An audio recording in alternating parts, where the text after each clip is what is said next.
Hello, students. A very warm welcome to another session, grappling session of CA Foundation Law, where we try to make your life easy with CA Law Easy.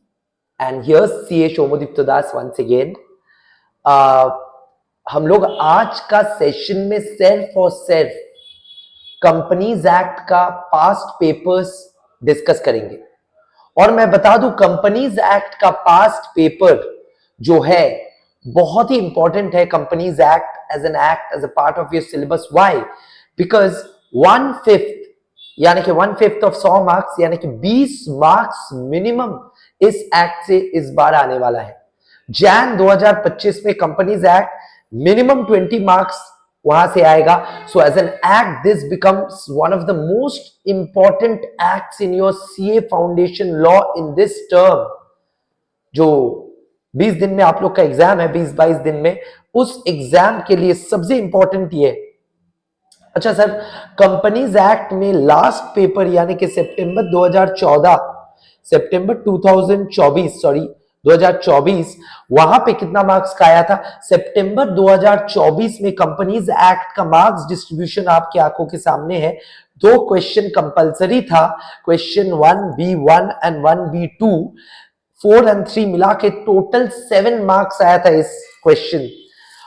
2B में 7 marks वापस ही optional था and 3B में भी 7 marks वापस, यानी कि 21 marks was there. Okay, now if I talk about marks distribution, you know how important this act is. Now let us see how the questions were in the last paper. The first question, let us see question 1B. Okay, देखो 1B का पहला part यानी कि 1B का 1 क्या बोल रहे हैं? देखो, कमल एक सीए है। कमल, a chartered accountant, he has started his e-commerce business. कमल ने e-commerce business start किया। कमल ने e-commerce business start किया और e-commerce business start करने के दिन कौन सा था? 1 अक्टूबर 2023। एंड कैसे स्टार्ट किया? ओपीसी बना के। वो सोल मेंबर था ओपीसी का। ओपीसी का एक ही पर्सन रहता है, 1 पर्सन कंपनी। ओके, नॉमिनी रहता है, तो उसका नॉमिनी का कंसेंट वो लिया अपना भाई से। ठीक है, अपना भाई कौन था? सुधाकर। ठीक है, his brother was named as the nominee in the OPC and Sudhakar से वो कंसेंट ले लिया और मेमोरेंडम में सुधाकर को अपना नॉमिनी बना के ओपीसी फ्लोट कर लिया ई कॉमर्स बिजनेस करने के लिए 1 अक्टूबर 2023 को। ठीक है, now Kamal CA Kamal wants to replace Sudhakar को रिप्लेस करना चाहता है and any one of the following shortlisted friends को नॉमिनी बनाना चाहता है विथ इफेक्ट फ्रॉम 1 जैन 2024। तो देखो, डेटा को मैं पढ़ रहा हूं, I am just reading the data. Okay, अभी 2 ऑप्शन है, 2 दोस्तों को वो शॉर्टलिस्ट किया, एक रॉबर्ट और एक दिनकर। रॉबर्ट इंडियन सिटीजन है। सर, क्राइटेरिया क्या है नॉमिनी बनाने का? मैं बताऊंगा, I will talk about it, but before I talk about it I wanted you to see Robert is an Indian citizen जो रेसिडेंट है इंडिया में, बट रेसिडेंस अपना शिफ्ट किया यूएसए में 31 मई 2022, यानी कि 1 साल पहले से ही वो यूएसए में रेसिडेंट है और रिटर्न किया ही नहीं, अभी तक वापस नहीं आया, एनआरआई दोस्त है। ओके, और जो दिनकर है, दिनकर भी इंडियन सिटीजन है। ओके, नॉन रेसिडेंट है, इंडिया में आया एम्प्लॉयमेंट के लिए 1 अप्रैल 2023 से इंडिया में ही है and continuously staying in India since then. अभी पूछा गया है कंपनीज एक्ट 2013 को पढ़ते हुए देखते हुए आप एडवाइस करो कमल को कि कौन उसका नॉमिनी बन सकता है या नहीं। ठीक है, तो केस स्टडी बेस्ड आंसर्स लिखने के लिए आपको चाहिए एक जादू का फॉर्मूला, जो मैं हमेशा बोलते रहता हूं। जादू वाला फॉर्मूला यही है कि 3 पार्ट में लिखिए, 3 parts, answer must be presented in 3 parts. 3 no, only 3 parts. मैं एम्फेसिस दे रहा हूं 3 में। First part should be the provision of law, which is getting attracted here, जो कि यहाँ पे nominee of a OPC is the provision in law. Second part should have facts of the case, यानी कि रॉबर्ट एंड दिनकर का eligibility या ineligibility, and the third part should be conclusion, Robert eligible है या नहीं. ठीक है, ओके सर तो दिखाइए, बिल्कुल देखिए. सो द नेक्स्ट,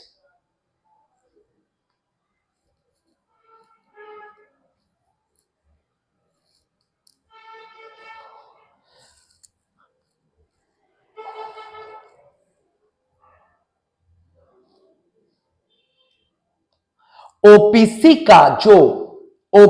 का जो कंडीशंस है नॉमिनी का, वो साफ है. वो साफ तीन चीज है कि नॉमिनी से रिटन कंसेंट लेना पड़ेगा. किसी को भी, किसी व्यक्ति को भी नॉमिनेट करने के लिए उसका रिटन कंसेंट लेना पड़ेगा. बट उससे भी पहले मैं बताऊंगा, नॉमिनी को एक नेचुरल पर्सन होना पड़ेगा. नेचुरल पर्सन, इसका मतलब यह है कि company can not be a nominee, LLP can not be a nominee.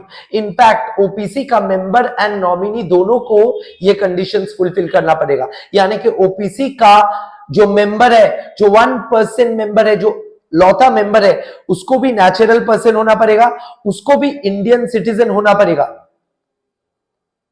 Indian citizen. और मैं बता दूं, यानी कि नॉमिनी हो या मेंबर हो, दोनों को ही ये सारा क्राइटेरिया फुलफिल करना पड़ेगा. मेंबर और nominee must be a natural person, member और nominee must be an Indian citizen, and nominee का रिटन कंसेंट लेना पड़ेगा. नॉमिनी क्लॉज, जो 7 क्लॉजेस इन अ मेमोरेंडम होता है, उसमें से 7वां क्लॉज खाली ओपीसी के लिए है, वो कि नॉमिनी क्लॉज. नॉमिनी को नॉमिनेट करना पड़ेगा मेमोरेंडम ऑफ अ कंपनी में. एंड सिटीजन, मैं बोल दिया इंडियन सिटीजन होना पड़ेगा. एंड रेसिडेंट जो है वो होगा या नहीं होगा, उससे कोई फर्क नहीं पड़ता. खाली ये देखना पड़ेगा, जिस साल नॉमिनी को नॉमिनेट किया जा रहा है उसका immediately preceding financial year nominee India में मिनिमम 120 डेज के ऊपर था या नहीं, 120 डेज मिनिमम था या नहीं, ये देखा जाएगा. तो दिमाग में आंसर तो अभी सजा लिए, दिनकर एंड रॉबर्ट दोनों ही क्या 120 days immediately preceding financial year में था कि नहीं, यही देखना पड़ेगा. तो अभी लॉ, प्रोविजन इन लॉ वाला पार्ट हम लोग क्लियर है. अभी मैं अगर बात करूं फैक्ट्स ऑफ द केस का, प्रोविजन इन लॉ तो प्रीवियस पेज में मैं समझा दिया. With effect from 1 January 2024 Robert या दिनकर को आप करना चाहते हो नॉमिनी. सुधाकर के जगह में रॉबर्ट या दिनकर कौन बन सकता है नॉमिनी, यह है सवाल. रॉबर्ट का फैक्ट ऐसा है कि रॉबर्ट इंडिया छोड़ दिया यूएस के लिए, और इंडिया में आया ही नहीं, 2022 में छोड़ा था. और आपको कौन सा फाइनेंशियल ईयर देखना है, अभी 2023-24 अगर है तो इमीडिएटली प्रीसीडिंग फाइनेंशियल ईयर जो है FY, दैट इज 22-23. ईयर 22-23 में आपको देखना है 120 डेज से ज्यादा रॉबर्ट या दिनकर कौन था. तो देखो 22-23 में तो रॉबर्ट 120 दिन के ऊपर नहीं था, और दिनकर जो है वो तो था ही नहीं. तो दोनों ही नो है, दोनों ही बिग नो है 120 डेज में. सिटीजन तो दोनों है, सिटीजन दोनों का यस है, इसका भी इसका भी. बट 120 डेज और not in the immediately preceding financial year, दोनों का क्या है आंसर, नो. हेंस कंक्लूजन में क्या लिखना पड़ेगा, कंक्लूजन में यही लिखना पड़ेगा कि ना रॉबर्ट या फिर दिनकर दोनों ही इनएलिजिबल है to become the nominee of the OPC of Kamal. Okay sir, थोड़ा आंसर दिखाएंगे. बिल्कुल, आंसर एक बार देखते हैं. देखो आंसर दिख रहा है ना, as per rule 3 of companies act, rules 2014. Sir ये रूल 3 का नंबर अगर याद ना रहे गलत मत लिखिए, इससे बेहतर ना लिखिए। मैं हमेशा बोलता हूं सेक्शन नंबर लिखना is not mandatory, but section number गलत लिखना इज बैड। तो अगर याद ना रहे तो मत लिखना, बट गलत मत लिखना, ठीक है। सो देखो, only a natural person who is Indian citizen whether resident in India और otherwise has stayed in India for a period not less than 120 days during the immediately preceding financial year can shall be eligible to incorporate OPC, यानी कि OPC का member भी बन सकता है या फिर नॉमिनी बन सकता है। और इन द इंस्टेंट केस रॉबर्ट भी फाइनेंशियल ईयर 22-23 में लेस देन 120 डेज था, और दिनकर भी फाइनेंशियल ईयर 22-23 में एक दिन भी नहीं था इंडिया में। तो दोनों ही क्या है, दोनों ही इनएलिजिबल है, नालायक है, दोनों नालायक है। Okay sir, procedure for changing nominee, ये वाला एक्स्ट्रा ज्ञान लिखा हुआ है, पढ़ लो। सर आप ही बता दीजिए, आप ही सिखा रहे हो। हाँ बिल्कुल, प्रोसीडियर फॉर चेंजिंग नॉमिनी एक ही है बेटा।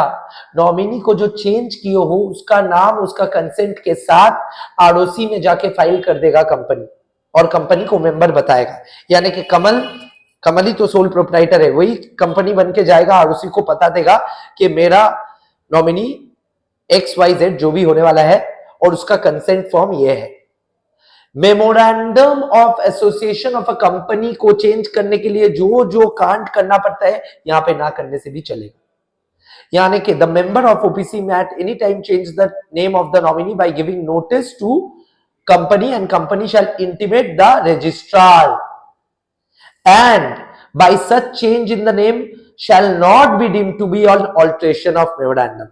Alteration of memorandum का पढ़ाई और कांड अलग ही है, लंबा कांड है।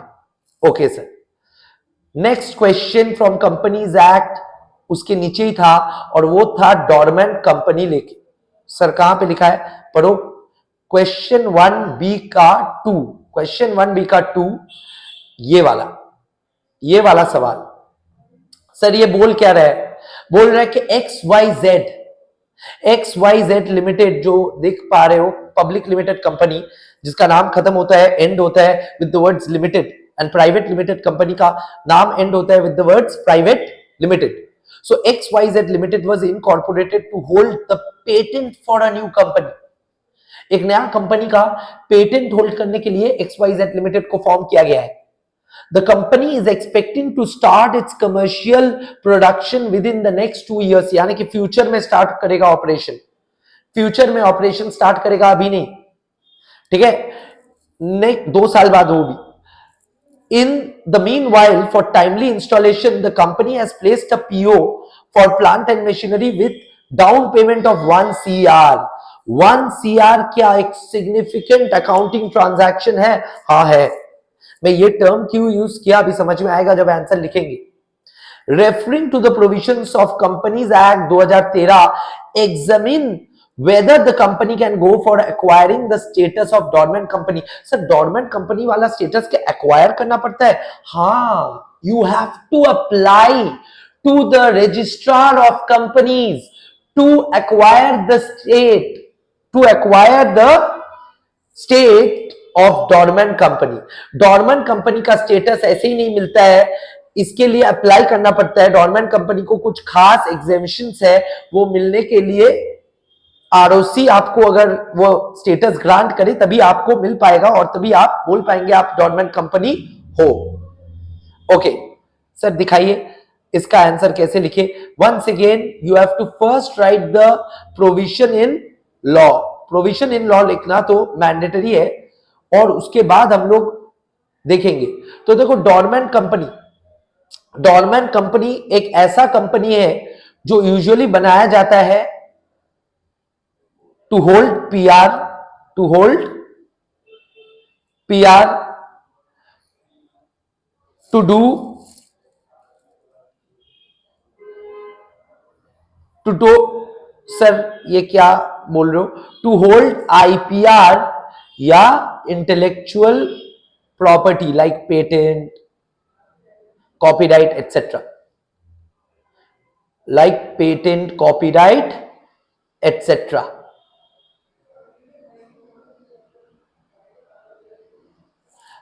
ऐसा company can not do any significant accounting transaction during the year. अगर सिग्निफिकेंट अकाउंटिंग ट्रांजैक्शन कंपनी से हुआ है तो ये डोरमेंट कैसे? और ऐसा कंपनी खोला जाता है फ्यूचर बिजनेस के लिए। तीनों से भी कोई भी, तीनों के, तीनों में कोई भी अगर क्राइटेरिया, तीनों में कोई भी एक क्राइटेरिया अगर एक company during the year fulfil करता है तो ऐसा company can qualify as a dormant company subject to the allowance of the ROC. यानी कि ये तीनों के लिए अगर कंपनी खोला गया है, यानी कि एक कंपनी अगर इंटेलेक्चुअल प्रॉपर्टी राइट एक्वायर करने के लिए खोला गया है, वो कंपनी अगर नियर फ्यूचर में कोई ट्रांजैक्शन नहीं करेगा, फ्यूचर बिजनेस के लिए खोला गया है, और वो कंपनी में अगर साल के अंदर कोई सिग्निफिकेंट अकाउंटिंग पॉलिसी या ट्रांजैक्शन नहीं हुआ है, तो फिर वैसा कंपनी को आप क्या बोलोगे? डोरमेंट कंपनी नहीं बोलोगे। वैसा company is eligible to apply for the status of a dormant company, and subject to grant of the status it will become a dormant company as per section 455 of Companies Act। याद ना रहे तो मत लिखना। Sir आपको कैसे याद है, मैं तो पढ़ाता हूं। ओके, अब देखो यहां पे इन द इंस्टेंट केस अगर बात किया जाए, इंस्टेंट केस का, इंस्टेंट केस में सिग्निफिकेंट अकाउंटिंग ट्रांजैक्शन हुआ है 1 करोड़ रुपया का। XYZ लिमिटेड जो है, XYZ limited has done a significant accounting transaction. Yes और नो? हाँ सर बिल्कुल, बिल्कुल किया है। सिग्निफिकेंट अकाउंटिंग ट्रांजैक्शन हुआ है, 1 करोड़ रुपया का परचेज ऑर्डर दिया गया to acquire a plant and machinery अभी से, जिसको इंस्टॉल अभी से कर लोगे, 2 साल बाद प्रोडक्शन में घुसोगे। XYZ कंपनी का वही हुआ है, तो ये can not apply for the status of a dormant company.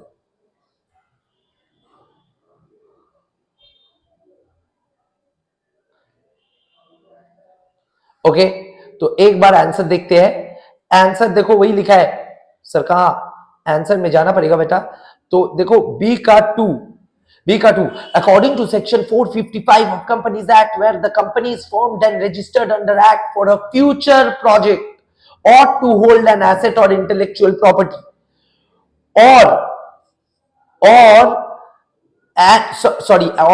and has no significant accounting transaction, कोई भी significant accounting transaction नहीं हुआ है, such company or an inactive company may make an application to the registrar in such manner for obtaining the status of dormant company. In the instant case, XYZ Limited has made a significant accounting transaction and it does not meet the criteria of dormant company under section 455 and cannot acquire the status of dormant company. Okay sir, 4 out of 4 या 3 out of 3 मिल गया आपको, शांति। Okay, now अगला सवाल जो है वो है to be और नॉट टू बी, शेक्सपियर का कोट है, ठीक है। टू बी देखो, referring to the provisions of companies act answer the following, बोला है प्रोविजंस ऑफ कंपनीज एक्ट को देखते हुए फॉलोइंग को आंसर कीजिए। 5 मार्क्स है पहला पार्ट और दूसरा का 2 मार्क्स है। पहला पार्ट को पहले देखते हैं। बोला है कॉर्पोरेट व्हील का मतलब होता है पर्दा, और ये टर्म हम लोग कहां सुने? कंपनीज एक्ट में सुने हैं। Company has a separate legal entity, company का कॉर्पोरेट व्हील है which protects its identity from the members identity, ठीक है ना। तो कंपनी का आइडेंटिटी एंड डायरेक्टर्स आइडेंटिटी या मेंबर्स आइडेंटिटी अलग है, एंड ये अलग किस लिए है? कॉर्पोरेट व्हील के लिए। और ये कॉन्सेप्ट ऑफ कॉर्पोरेट व्हील को कभी कभी डिसरिगार्ड किया जाता है, और सवाल यही पूछ रहा है corporate veil sometimes fails to protect the members of the company from the liability connected to the company's actions. यानी कि कानून कब कॉर्पोरेट पर्दा को डिसरिगार्ड करके मेंबर्स को ही लायबल करेगा, और क्यों करेगा? ऐसा 3 इंस्टेंसेस मांगा है, 3 इंस्टेंसेस ओनली। मैं पहले डिस्कस करूंगा, फिर आंसर दिखाऊंगा, और फिर आंसर कैसे लिखता है वो भी बताऊंगा। सर ये डायरेक्ट सवाल है या इनडायरेक्ट सवाल है, पहले वो बताइए, क्या लगता है आपको डायरेक्ट सवाल है? यानी कि एक्सेप्शंस, यानी कि रूल है कि कॉर्पोरेट व्हील है, यानी कि कानून बताता है कंपनी एंड कंपनी का मेंबर अलग है, सेपरेट लीगल एंटिटीज है। बट कहां कहां पे इन लोगों को सेपरेट लीगल एंटिटी नहीं माना जाएगा, कंपनी का मेंबर कोई माना जाएगा, कंपनी है और कंपनी एंड मेंबर में कोई फर्क नहीं दिखा जाएगा, ये कौन सा केस में होगा? और यही पूछा गया है, where will the corporate veil be disregarded and where will the corporate veil be lifted. Okay, so पहला चीज कॉर्पोरेट व्हील जो है ये आपका पहला चीज, कॉर्पोरेट व्हील को लिफ्ट किया जाएगा जहां पे आपका कंपनी एक एनिमी कंपनी है। देश का इंटरेस्ट को प्रोटेक्ट करने के लिए, देश का सिक्योरिटी को प्रोटेक्ट करने के लिए गवर्नमेंट या courts can disregard the corporate wheel and lift the corporate wheel to unveil, to see who is behind the company, whether it's an enemy company or not। और ऐसा एक केस स्टडी भी हम लोग देखे थे, बहुत ही important case study, world war के टाइम का केस स्टडी है, जहां पे जर्मन कंपनी स्पाई करने के लिए यूएस में कंपनी फ्लोट किया और जर्मन कंपनी होल्ड किया शेयर्स और स्पाई के तौर पे एम्प्लॉइज को भेज दिया यूएस कंपनी का एम्प्लॉइज बना के। तो ये कंपनी के बारे में जब यूएस गवर्नमेंट को पता चला तो यूएस कोर्ट्स राय दिया कि कॉर्पोरेट बिल को उठाया जाए, कॉर्पोरेट पर्दा को उठा के देखा जाए कि इसके पीछे एनिमी क्या करना चाहता है। So that is a fit case for lifting the corporate will to protect the interest of the nation, to determine the character of a enemy company, if it's enemy or not। ठीक है ना? Okay sir ये पहला है। ऐसा तो 3 instance पूछा गया है जहां पे कॉर्पोरेट बिल उठाया जाएगा, कॉर्पोरेट का पर्दा पास किया जाएगा। ओके सर दूसरा इंसिडेंट ऐसा हो सकता है कि मैं टैक्स प्लान करने के लिए, टैक्स बचाने के लिए मेरा इनकम को बांट दे रहा हूं, 4-5 कंपनी खोल लिया और सेम बिजनेस को 4-5 कंपनी में बांट के इनकम किया, जाके टैक्स कम देना पड़े, लॉस दिखा दी। ओके सर ऐसा टैक्स प्लानिंग नहीं होता है, ऐसा टैक्स प्लानिंग को टैक्स इवेशन कहा जाता है और ये अपराध है। हाँ, और तब ये जानने के लिए, ये पता करने के लिए government may unveil, may lift the corporate veil, may disregard the corporate personality of a company and see the members as the company. ठीक है, तो ये सेकंड केस है, to protect the interest of the revenue. ठीक है, tax बचाने के लिए आप कर रहे हो तो गवर्नमेंट चालाक है, गवर्नमेंट पकड़ लेगा। Okay, third case sir, third case क्या है? थर्ड केस है the case of where you want to shelve off legal liability. आप आपका लायबिलिटीज को से मुक्त होने के लिए आप कंपनी खोल रहे हो। लेट्स से बोनस एक्ट बोल के एक कानून है। बोनस एक्ट बोलता है कि कंपनी का प्रॉफिट अगर बहुत ज्यादा हो गया तो 8.33% का बोनस पेमेंट होना चाहिए किन लोग को? वर्कर लोग को। तो सर ये तो एक्स्ट्रा खर्चा बढ़ जाएगा कंपनी का। हाँ, तो कंपनी का मालिक तय किया कि प्रॉफिट ज्यादा दिखाएंगे नहीं, 5 कंपनी में बांट देंगे प्रॉफिट, तो प्रॉफिट का लेवल कम रहेगा हर एक कंपनी में, कुल मिला के मेरा ही प्रॉफिट है। और हर एक कंपनी में अगर कम रहा प्रॉफिट का वॉल्यूम या प्रॉफिट का अमाउंट, तो फिर पेमेंट ऑफ बोनस एक्ट भी लागू नहीं होगा कोई भी एक कंपनी में। और अगर 5 कंपनी का प्रॉफिट एक ही कंपनी में दिखता तो पेमेंट ऑफ बोनस एक्ट लागू हो जाता। तो ये सब बचाने के लिए एक फेमस केस स्टडी भी है। केस स्टडी का नाम है workers of associated rubber industry versus associated rubber industry, जहां पे एसोसिएटेड रबर इंडस्ट्री का मैनेजमेंट यही तरकीब निकाला था वर्कर्स को बोनस ना देने के लिए, और कोर्ट ने डिसरिगार्ड किया, बोला कि अरे भाई एसोसिएटेड रबर इंडस्ट्री तुम तो एक ही कंपनी हो, 5 कंपनी खोल के क्या कर लोगे, तुमको एक ही कंपनी मानेंगे। तो यहां पे भी डिसरिगार्ड किया गया कॉर्पोरेट पर्सनालिटी एंड लिफ्ट किया गया कॉर्पोरेट व्हील। सर आंसर में कैसे लिखना है? आंसर ऐसे लिखना है बेटा, answer must be written in this format. Direct question का हमेशा डायरेक्ट आंसर देना पड़ता है, और डायरेक्ट आंसर ऐसे ही लिखोगे। और कैसे लिखोगे? Lifting of corporate wheel, 3 cases, 3 cases बोला है, ऐसे बुक में 5 केस दिया हुआ है to determine the character of a company enemy country का है कि नहीं, to protect the interest of the revenue, to avoid legal obligation. और देखो लिख दिया एसोसिएटेड रबर इंडस्ट्रीज, और यहां पे टैक्सेस, और यहां पे एनिमी कंट्री। सर आंसर एक बार बुक वाला दिखाइए, बुक वाला का फॉर्मेट देख लो, चीज तो एक ही लिखा होगा। तो देखो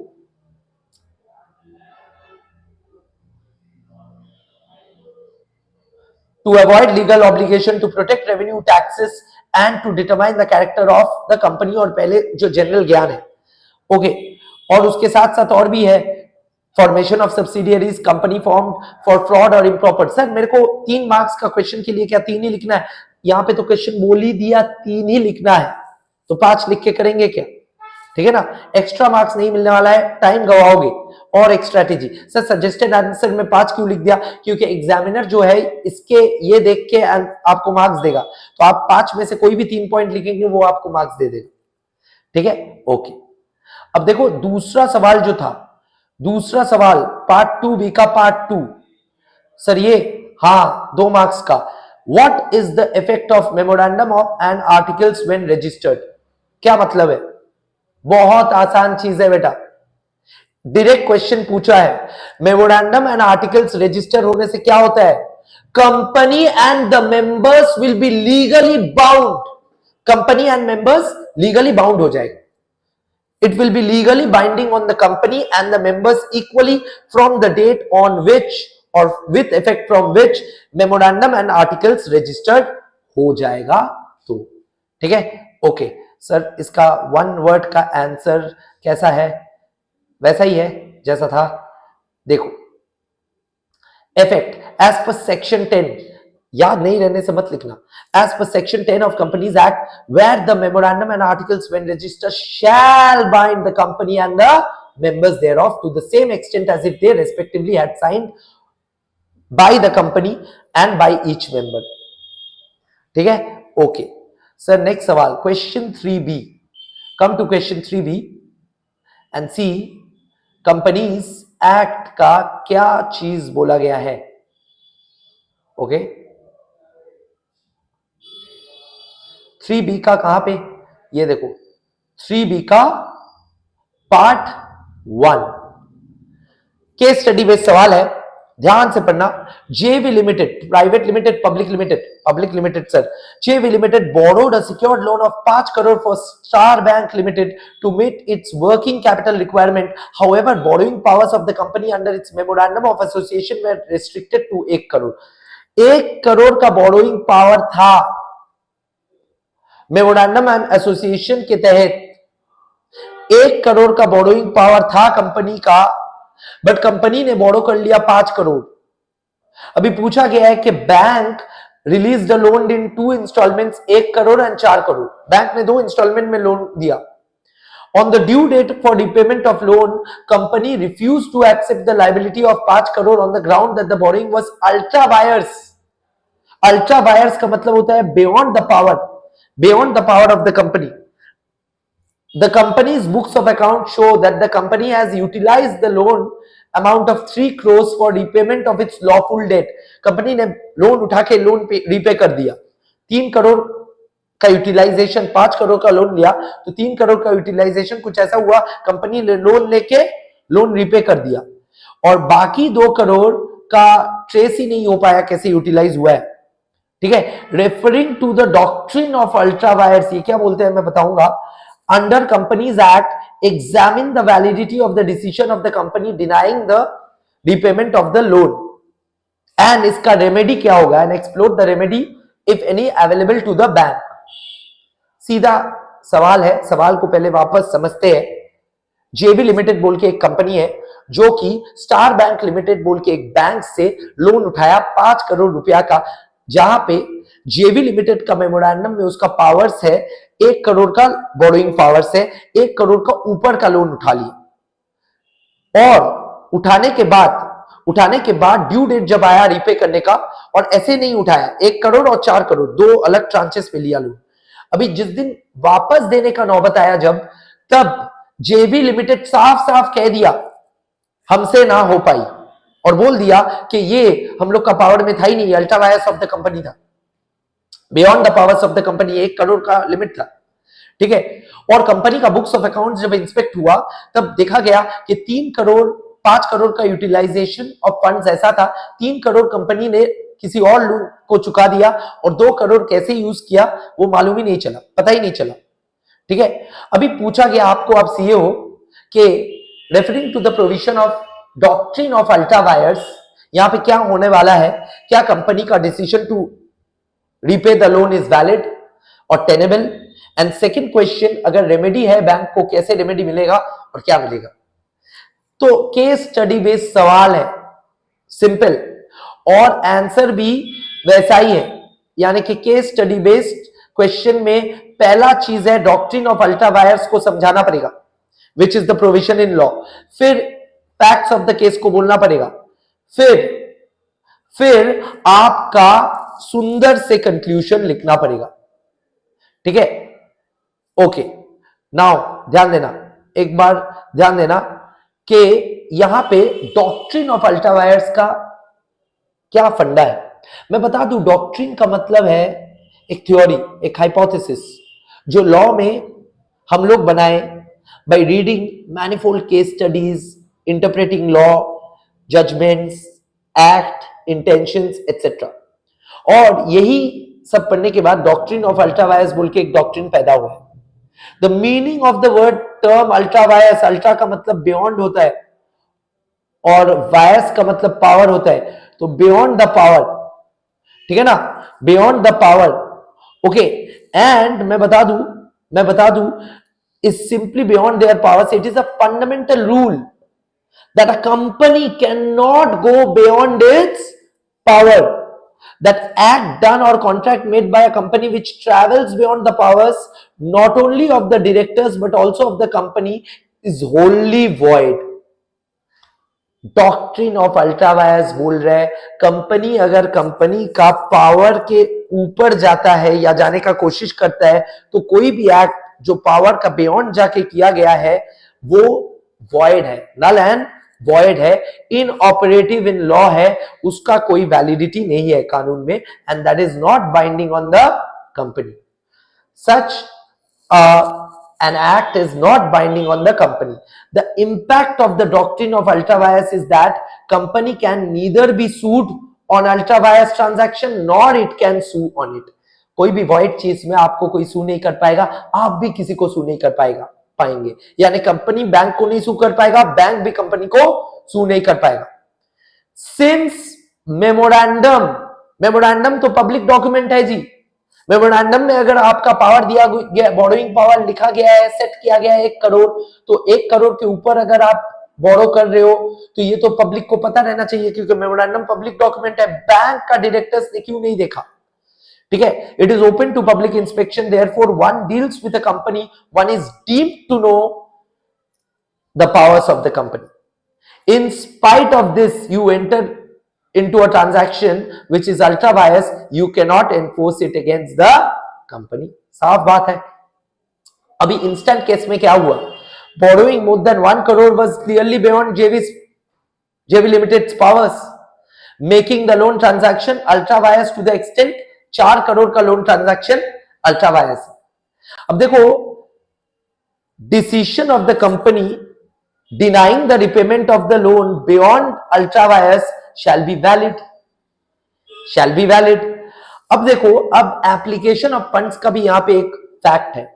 एप्लीकेशन ऑफ फंड्स में देखो 3 करोड़ का यूटिलाइजेशन कैसे हुआ है, 3 करोड़ को रिपे किया और एक लोन लेके लोन रिपे कर रहे हो, तो ये वाला लोन को तो चुकाओ, क्योंकि वो वाला लोन को भी चुकाते।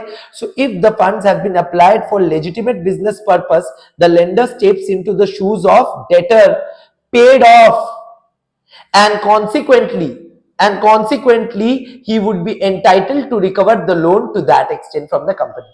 यानी कि पर्पस ऑफ लोन इसलिए देखा गया कि अगर purpose of funds repayment of another loan है, तो अभी जो क्रेडिटर को आप चुकाए वो क्रेडिटर के बदले बैंक क्रेडिटर बन गया, ठीक है। देयरफॉर जेवी limited can not deny the repayment of 3 crore. 3 crore तो देना पड़ेगा, 3 करोड़ मेरा पैसा लेके आप किसी और का पैसा चुकाए, ये तो लेजिटिमेट बिजनेस किए, तो इस मैं अभी हकदार बन गया। As it was utilized for lawful purposes despite ultra vires nature of the loan. But जो 5 करोड़ था, मैं बताऊं, 5 करोड़ में 1 crore was already legit, bank मांग सकता है। दूसरा 4 करोड़ वॉज बियॉन्ड पावर। ये 4 करोड़ में 3 करोड़ रीपेमेंट ऑफ लोन हुआ है, जिसके लिए भी बैंक मांग सकता है। ये भी वैलिड, ये भी वैलिड। इनवैलिड क्या हो गया? ये 1 crore. Ultimately the company has no remedy available to recover, ये कंपनी नहीं होगा। Ultimately the bank has no remedy to available to recover the balance amount of 1 CR। Clear है? तो ये है कैसे हम लोग आंसर लिखते हैं in a case study based big question, provision of law, facts of the case and then conclusion. Okay, देखो लास्ट सवाल, लास्ट बट नॉट लीस्ट, इस पेपर में यही आखिरी सवाल था कंपनीज एक्ट का, वो ये है। So the last question says that after incorporation of goodwill private limited the company on 15th May the share certificates were issued to Amit, Sumit and Sumati being subscribers to the memorandum of association। 3 member लेके एक company private limited company form होता है, 3 members रखता है, 3 members private limited company का subscribers to memorandum of association है Amit, Sumit and सुमति, और 15 तारीख को इनकॉर्पोरेट हुआ कंपनी। ठीक है, और क्या बोला गया है, ये इन लोगों को शेयर सर्टिफिकेट इशू हुआ है। शेयर सर्टिफिकेट किसको? शेयर होल्डर्स को, अमित, सुमित एंड सुमति को, being subscribers to MOA without affixing the common seal. ये कॉमन सील क्या होता है? कंपनीज एक्ट 2013 कॉमन सील लेके क्या प्रोविजन बोलते हैं हम लोग जानेंगे थोड़े देर में। ठीक है, thereon and under the signature of Amit and Sumit the directors of the company. तो कॉमन सील के बजाय डायरेक्टर सिग्नेचर आ गया। ठीक है, the company has yet to appoint company secretary. Company secretary appoint नहीं किया, कोई भी प्राइवेट लिमिटेड छोटा कंपनी सेक्रेटरी क्यों अपॉइंट करेगा? प्रैक्टिकल बात बोल रहा हूं, कर भी सकता है legally. Okay, on objection raised by Sumati जो director about the validity of the share certificate signed by the other 2 directors Amit and Sumit clarified that since the company has opted not to have the common seal for the company, the share certificate signed by 2 directors are valid। तो company में एक director है सुमति, सुमति बोला Amit and Sumit का sign किया हुआ without company seal share certificates are not valid, या valid है कि नहीं ये पूछा सुमति ने। तो कंपनी ने जवाब दिया in the absence of the company seal the share certificates are valid. ठीक है ना। अब रेफरिंग टू कंपनीज एक्ट 2013 आप एग्जामिन कीजिए correctness of the objection raised by one of the directors and in response the clarification offered by the other directors.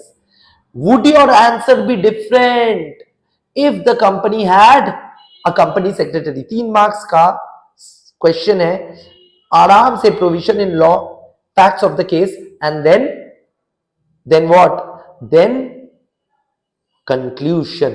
Okay, alright, देखते हैं। आइए sir, बहुत अच्छे से इसका प्रोविजन इन लॉ समझते हैं। प्रोविजन इन लॉ इसका क्या बोलता है? It talks about company seal. मैं बता दूं, LLP एक्ट और कंपनी एक्ट यहां पे एक चीज बोल रहे कंपनी सील इज ऑप्शनल। पहला बात, कंपनी सील ऑप्शनल है, यानी कि कंपनी के ऊपर है कंपनी सील वो रखेगा या नहीं रखेगा, ये मैंडेटरी नहीं है। अगर ना रखे तो ना रखेगा, अगर रखे तो रखेगा।